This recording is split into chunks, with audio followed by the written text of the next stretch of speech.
der, og det her, det etteren, den er markeret med hvidt. Man tager, altså først så skal jeg sætte etteren i, så skal jeg sætte otteren i, så skal jeg sætte fireren i. Det er det nemme stiller. Ja. Godt. Kan vi lige prøve at knap, Thomas? Kommer her. Og er vi klar? Ja. Værsgo. Det er så kabelbundet. Tak, sæt i gang. Lad os se, hvad der kan. Det er tændingsrækkefølge. Ja, David, først når tiden er klar, jo. David, Du siger til. Jeg tager tid. Vi gør det lige igen. okay. Og er vi klar? Værsgo. Vi sætter i gang. Her er kabelbundet. Lad os se, hvad det duer til. Tændingsrækkefølgen er helt. Ja. Vi skal jo have noget kaffe, skal vi? Jo, lad os få noget kaffe med. Ikke siger, at det bliver i år, men lad os prøve. Okay, jeg starter. Er du i gang med tiden, David? Ja. Hvor lang tid kan du gøre det på, David? 100 minutter. Kom nu, Felix.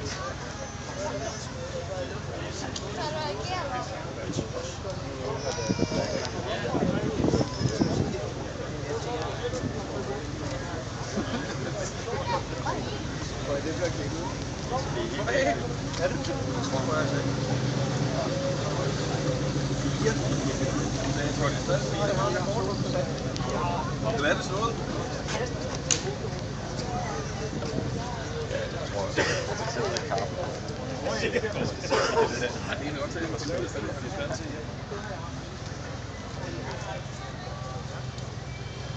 Hvad går der igennem dit hoved, Felix? Koncentration? Ja, det kan man godt se.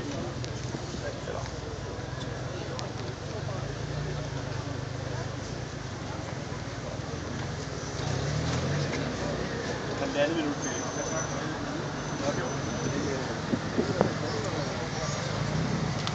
Kommer kaffen og den her som ja.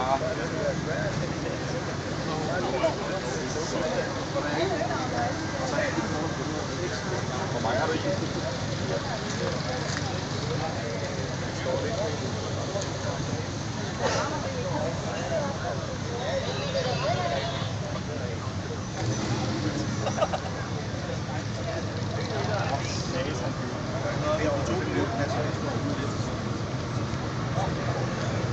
Jeg får ikke så meget tid, fordi jeg ved, at jeg slår Thomas.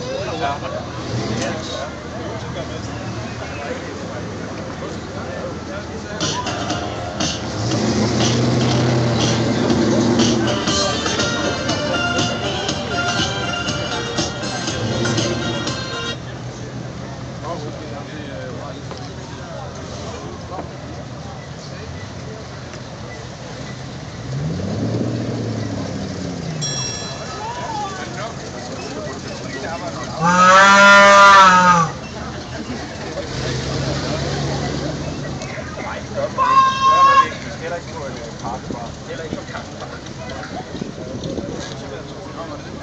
Går der alle i? Ja.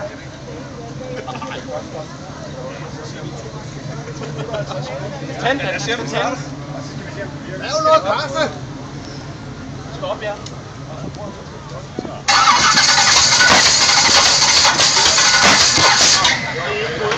Nej! Der var noget galt med den kaffemaskine der. Ja, det må der være. Jeg er på med mælk. David, vil du ikke sige, vi starter tiden igen? Vi starter tiden igen. Lad os bruge en ny kort, der kan Ja, finde lige. Nej, vi tager hænderne af. Vi skal lov at gøre det rigtigt. Jeg skal blive ved. Okay, gør det. Tjek. Godt. Prøv lige at vente lidt 2 sekunder. Vent lidt. Stiller dig derovre igen, og så ser du lige. Det bliver en ommer. Du må lige gøre det igen. Vi starter tiden igen. Og værsgo. 91. Det går ikke noget kraft.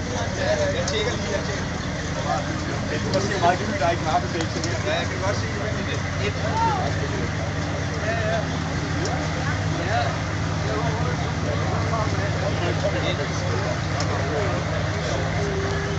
Men det ser også nyt til. Nej, det er det.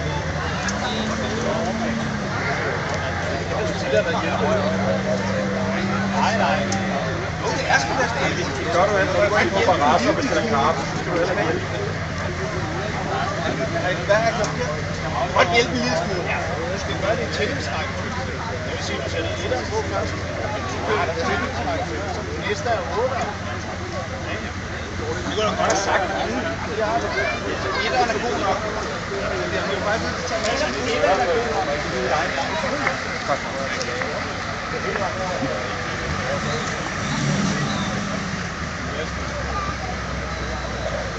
Ikke stjålet af nogen, som er med til det.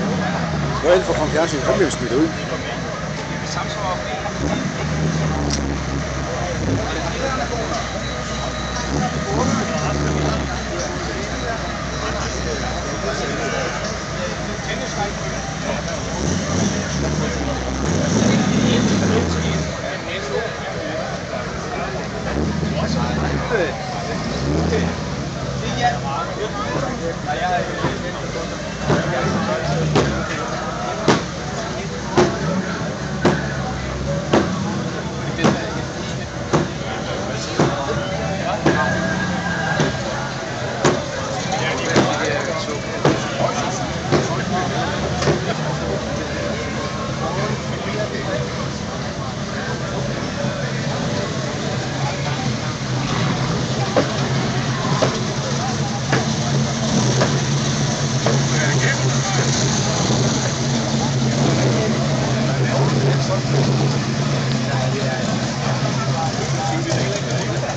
Er det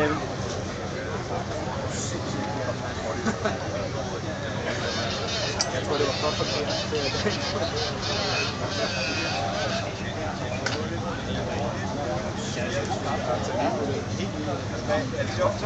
Nej.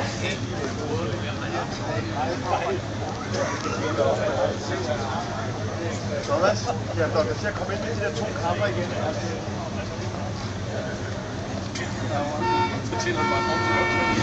Bakker over.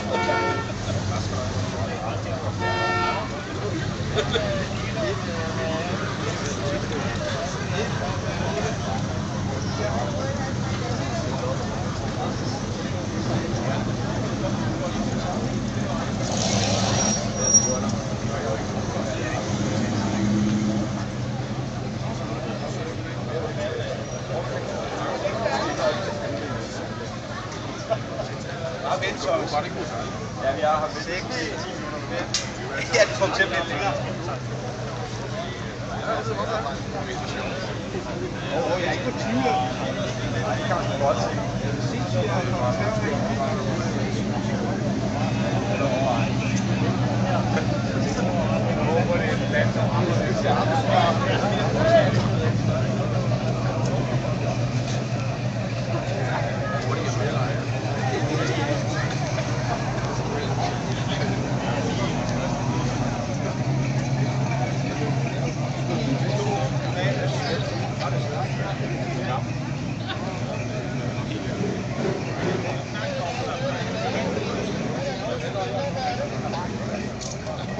Vi får sgu da ikke kaffe i dag.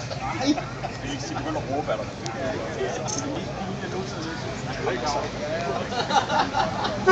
bare en dag, vi har sat på arbejde. I må da også have noget, I må da have noget bedre til at sætte.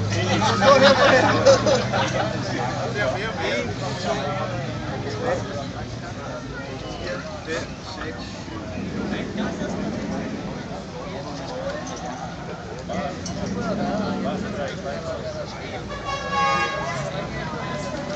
Så, bagved. Ja. Jeg ser ikke, hvor vi sidder. Så er vi jo på 8 minutter. Jeg er ikke færdig.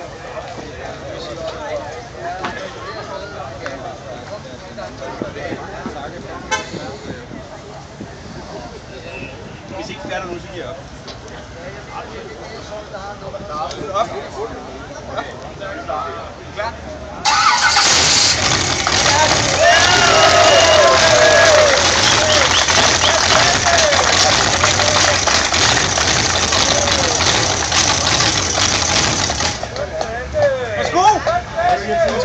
Hvad skal jeg få?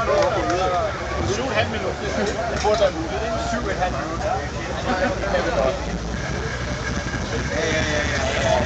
Ja, vi må se.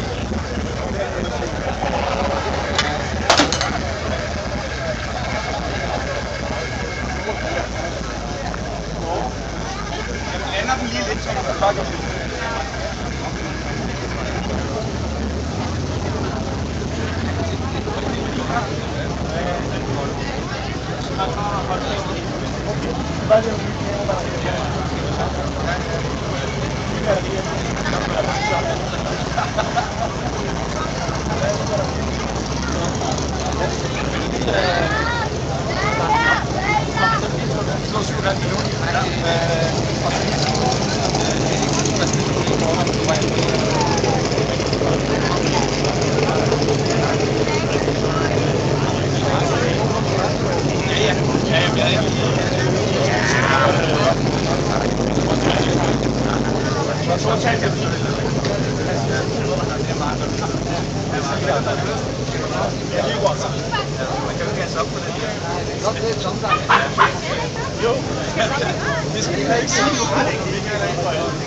Nej, første gang siger han sat mere end 2 forkert. Jeg kun har sat 2 forkert. Ja, jeg satte alle sammen. Så havde man køre. Så havde den lige startet op. Så siger han, så er jeg afmontere. Men den der hurtigt på lommen. Peter? Lægger det bare lige bagpå. Altså noget her elektriske biler og alt det andet. Nå? Filmer det?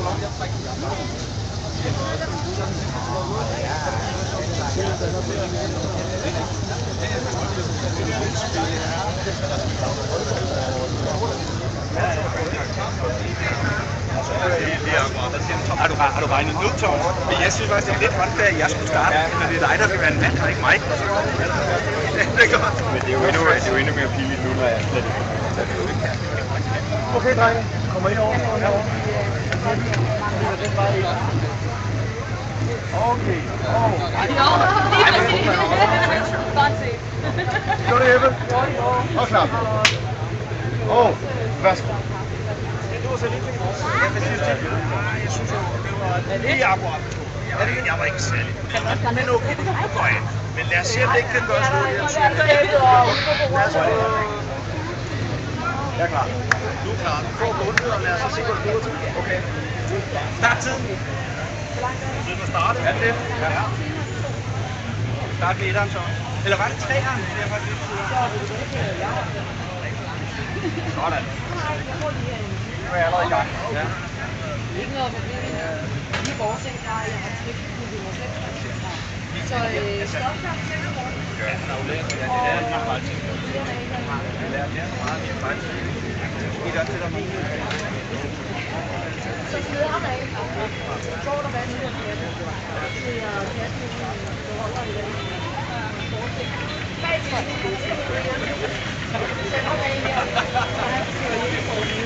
Det er skide godt, det der tøj.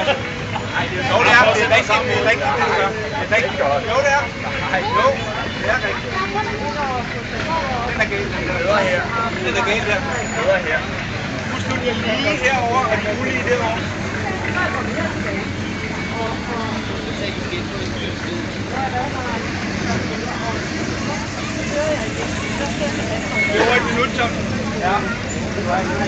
6,5 tilbage.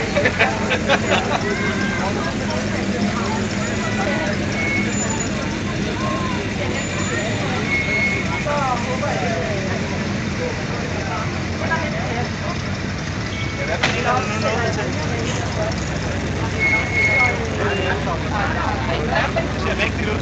Det er helt rigtig ud.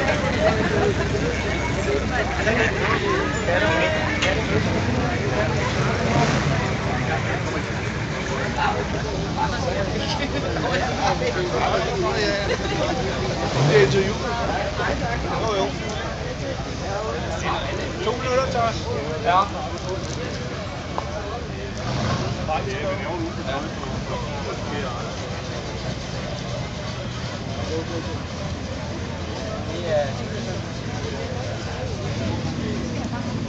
Ja, den er god der.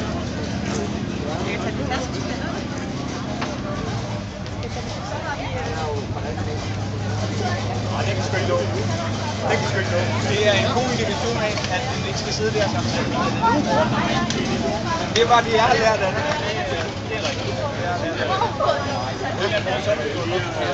Husk, der er også en i midten, som så skal du lige trække ud.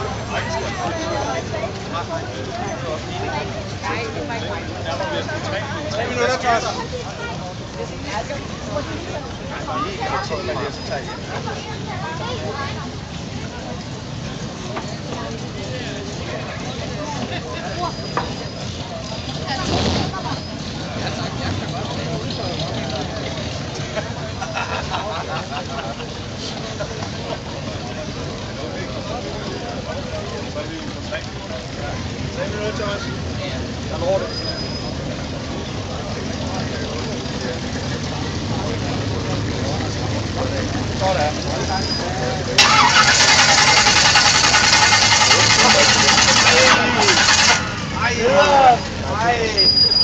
Du har 2 minutter nu.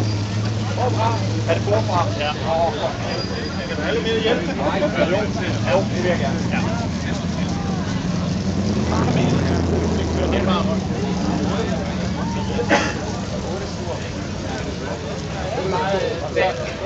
Du må ikke hjælpe meget, lad bare tage mig til 100 kroner. Så er det den, man er ude og bytte. Præcis. Ja.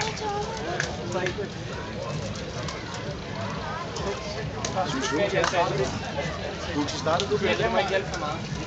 Det er jo ikke sådan en regneteam, Thomas.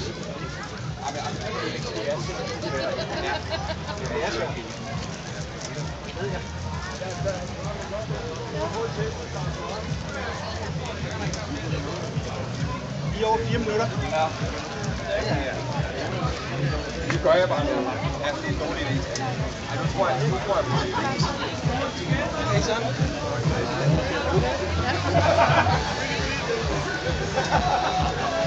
Det gælder ikke noget.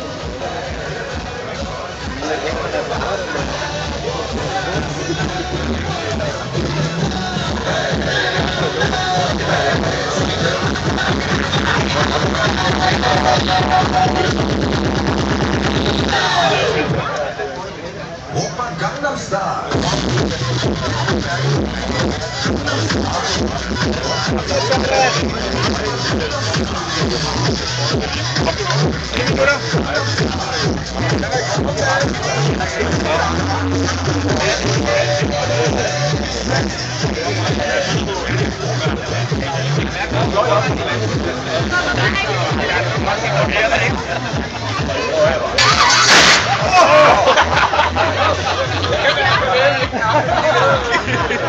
Det var ikke rigtigt.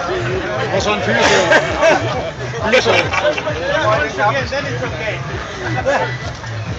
Ja, men jeg giver op. Det er jo det samme som at give op som mand. Giv op som mand. Giv op som mand.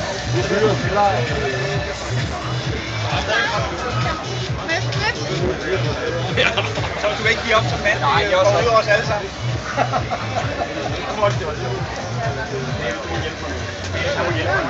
Ja, når der er gået 7,5 minutter, så er det hjælp dig. Men så kan du tiltrække på det. Så hjælp du. Så hjælp du. Okay, vi starter med 1. Jeg skal også på en udblok. Hvor svært kan det have overlaget? Hej, hej. Ja. Jeg sidder og roser i.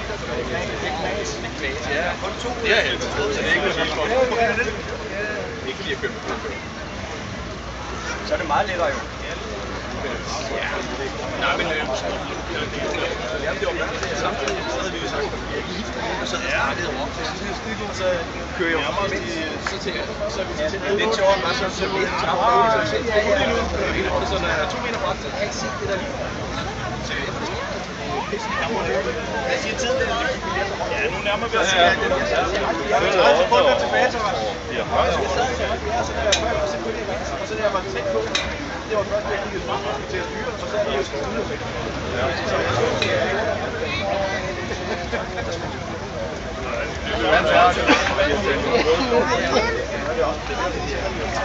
Det er du ramt på stort. Det er godt, så det er så er der 20 sekunder tilbage. Vi kan komme til det her,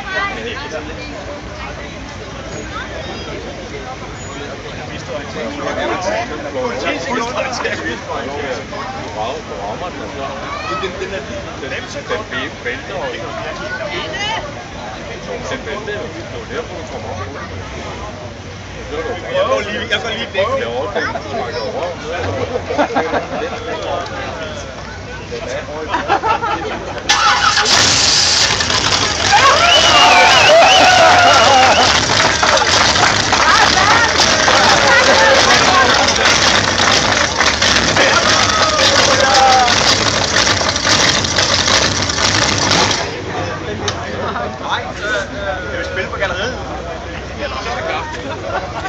Det er der skal tjekkes det, fordi det kan godt køre, selvom der er 2, der er forkert, ikke? Det er lidt fuldstændig. Ja. Var det ikke meget sjovt, at jeg lige prøvede at spille for det første? Det var meget godt kommet igen. Ja. Jeg skal alle sammen ikke der bare prøve at købe. Nu har vi prøvet først. Det ligger meget.